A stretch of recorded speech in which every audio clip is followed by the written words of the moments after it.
Hello and hi, this is me Vishal Ambani, and today we have Pratik Gandhi, who always gives me a good vibe whenever I see you. So, firstly, Pratik, congratulations for Crimes Aajkal Season 2. Thank Tell you. us something about Season 1 has been very great for the people. I also saw it personally. Tell us something about the Season 2. So, like people have loved season one, and season two also promises them some edge of the seat stories, which are derived from real life incidences, Right. and these are crime stories.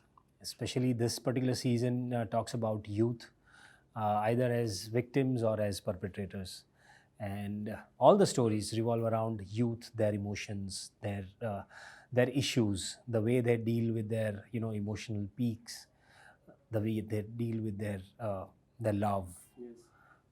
anger, or revenge. So this particular season talks about youth and their issues in today's world. And my job here is an anchor, where I become a link between the audience and the story. So, without priming their mind, without telling them about the story, I'm just taking them through the story. Yes. Your journey has been very great. ये जो anchoring का role है, ये नई नई बार देखने मिलेगा आपके फैंस को भी, आई गेस. ये कैसा आया? How this came in your mind? So, when I was approached for this, the first thing that came in my mind is that I have never done anchoring for screen before. I have done something like this on stage for live shows, for different kind of musical shows, or some Kavi Sammelan, or maybe theaters and plays and a lot of things. But for the screen, I have never done anchoring. So I wanted to explore this because this is challenging as an actor. Here I am not playing a character. I am not being myself, but I am being somebody who is a friend to the audience and taking them through this story.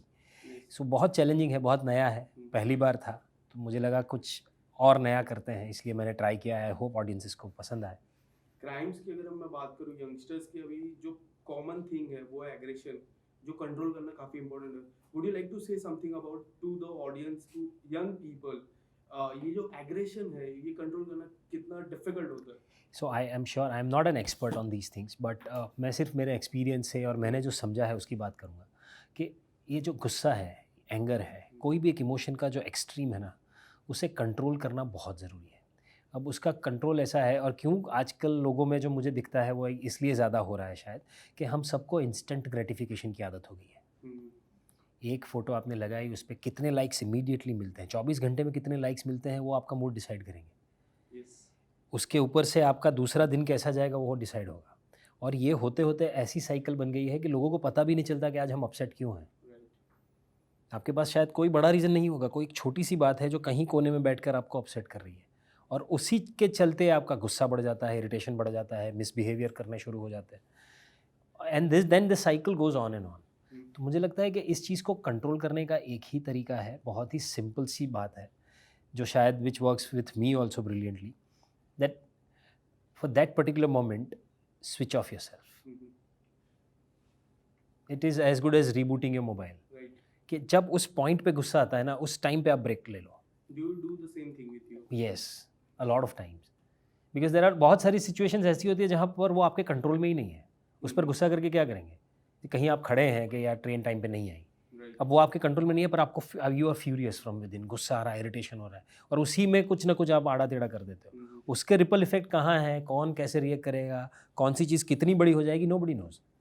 तो मुझे लगता है वो एक point ऐसा है.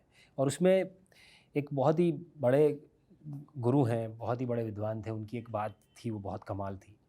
वो एक लाइन ऐसी है कि जहाँ उपाय नहीं वहाँ खेद करना योग्य नहीं, जहाँ उपाय नहीं वहाँ उसका शोक मनाना ठीक नहीं. ये वही बात है कि जहाँ उपाय नहीं वहाँ गुस्सा करना भी ठीक नहीं. ये जो चीज़ आपके कंट्रोल में ही नहीं है उस पर आप कर क्या लोगे. तो मुझे लगता है ये छोटी बड़ी बातें हैं, शायद किसी को लगे बहुत किताबी बातें हैं, पर इसका अगर थोड़ा सा भी एक्सपेरिमेंट किया जाए लाइफ में तो कुछ ना कुछ तो बदल ही जाएगा. बट आपके साथ कभी ऐसा हुआ कि you have done a project, आपको लगा वो बहुत अच्छा है, but you didn't got that kind of response at that moment, what you do? हाँ, ये होता है, बहुत बार होता है, और हमारा तो काम ही एक्सपेरिमेंट्स करने का है. अब हम कोई एक्सपेरिमेंट्स करते हैं जो बहुत अच्छा हो जाता है, बहुत लोगों को पसंद आ जाता है। कोई एक्सपेरिमेंट ऐसा होता है जो हमने बड़ी शिद्दत से किया हो पर शायद नहीं पहुँचता है, तो नहीं चलता है। उसी से भी हमें कुछ सीखने मिलता है। तो ऐसे टाइम पे मैं तो कुछ ज़्यादा सोचता नहीं, मैं यही मानता हूँ कि हमारा काम एक्सपेरिमेंट्स करना है, हम करते रहेंगे, उसी से सीखेंगे, उसी से आगे बढ़ेंगे। वहाँ अटक के या वहाँ रुक के, वहाँ रोक के तो आगे क्या ही कर लेंगे हम। यस, सीजन 1 की हम बात करें, गोवा की स्टोरी थी कुछ, सीजन 2 में किस तरह की स्टोरी देखने मिलेगी? यहाँ पर बहुत अलग-अलग कहानियाँ हैं, जैसे मैंने कहा कि हाउ यंगस्टर से मेनी जुड़ी कहानियाँ हैं। How many stories are? So season में इस सीज़न में 4 कहानियाँ 8 कहानियाँ हैं टोटल। 8 का? हाँ, okay. 8 Would you episodes. like to say something about any story that was close to your heart? यार ये कैसा हो सकता है, ये क्राइम काफी वो है, डेंजरस है। तो ये ऐसे तो मतलब सारी कहानियाँ ऐसी हैं। I don't want to reveal anything right now, I want them to watch it, क्योंकि अभी मैं कुछ बोल के उनके दिमाग में कुछ एक डालूँ और पूरी कहानी को ऐसे देखें, उसमें मज़ा नहीं आएगा। बट हाँ, कई कहानियाँ ऐसी हैं जो नरेट करते टाइम मुझे ऐसा लगा था कि यार ऐसा भी होता है। हम्म, और जब मैंने डायरेक्टर से बात भी की, उन्होंने भी यही बताया कि यार ये सारी जो कहानियाँ हैं वो रियल लाइफ से इंस्पायर्ड हैं। कहीं न कहीं ये चीज़ें हुई हैं। इन लोगों ने तो सिर्फ़ इसका एक वो कहानी में ढाँचे में ढालकर उसको एक फ़िल्म की तरह बताया है। पर ये चीज़ कहीं न कहीं हुई है। तो ओके। मतलब ऐसे लोग, ऐसी मानसिकता है। और ये थोड़ा मतलब मैं भी थोड़ा हिल गया था। बट आप जब ये सब शूट करके जब घर पे जाते थे, दिमाग में क्या चलता है? कुछ ऐसी बातें जो चलती रहती है through out the shooting time?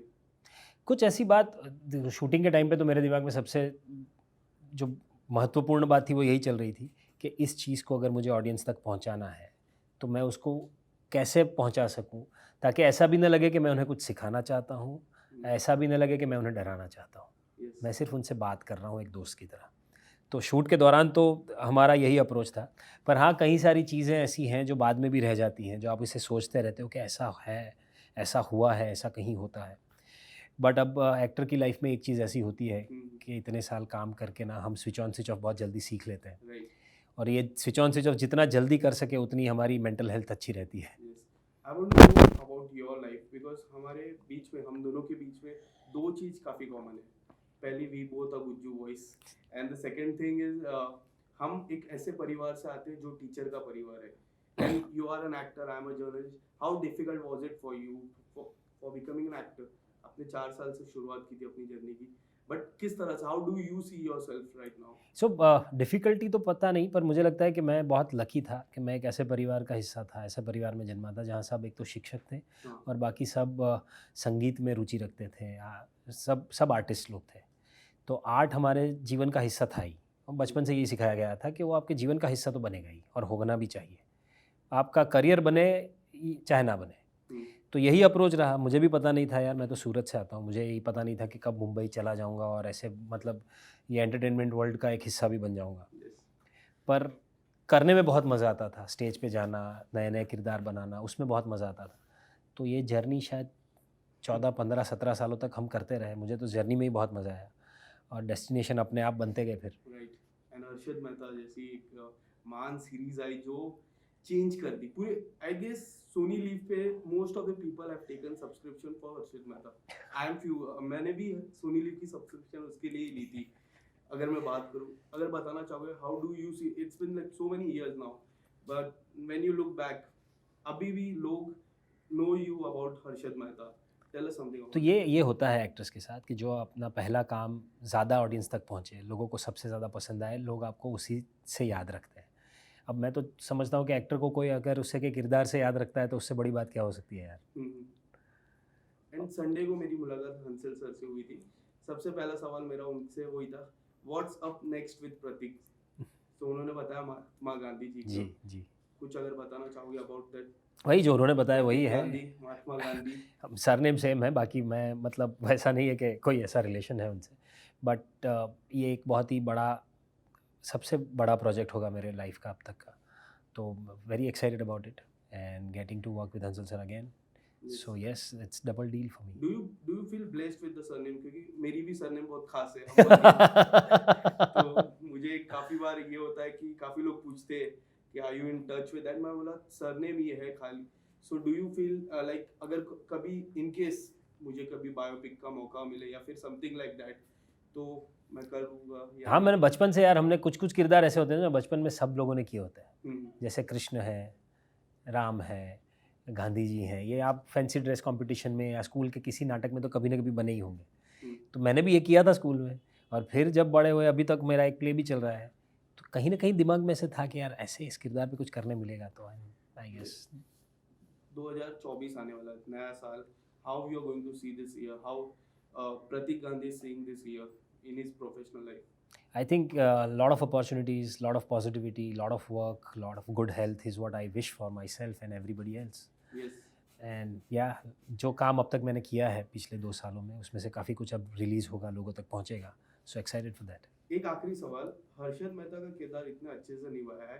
Being a Gujju boy, her Gujju boy के मन में एक रहता है सपना कि मोदी जी का किरदार अगर निभाने का मौका मिले, आपको अगर मिला वो मोदी जी का, because you are Gujarati, Modi is also Gujarati, Modi ji is also Gujarati. Tell us something, अगर ये मौका आपको मिलता है तो आप करोगे, नहीं करोगे? How will be your preparation अगर नहीं करोगे? सो जनरली क्या होता है ना कि कोई भी चीज़ जब आती है हमारे सामने मतलब एज एन एक्टर तो आपको उस कैरेक्टर से लगाव हो, प्यार हो, वो एक दूसरी बात है.